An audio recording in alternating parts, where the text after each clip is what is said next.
harta, pangkat, jabatan, tahta, tidak.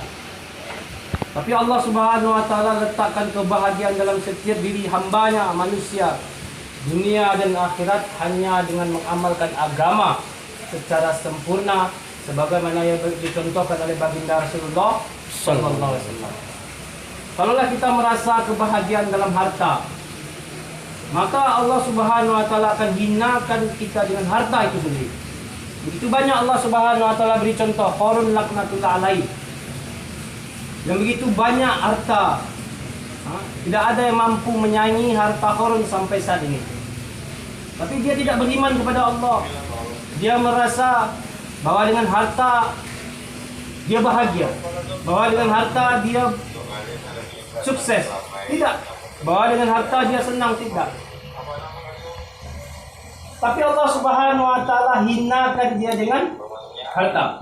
Berapa banyak sekarang manusia merasa harta dia bisa membahagiakan, akhirnya dengan harta dia di penjara juga. Bukan kebahagiaan terletak dari pangkat ataupun jabatan, tidak.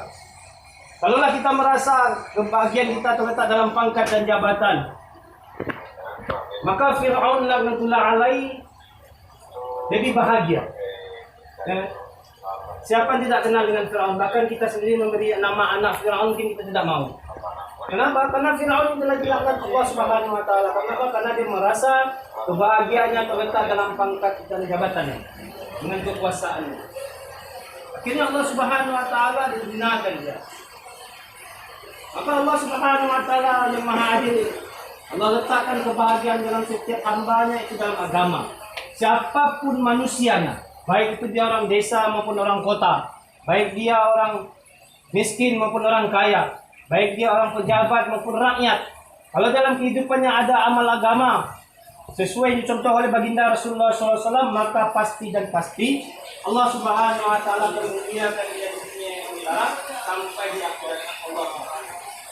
Siapapun dia, tahu kita dari mana golongan kita, tapi dalam kehidupannya ada agama, berbenteng dalam sifat-sifatnya, maka Allah Subhanahu wa taala akan muliakan dia.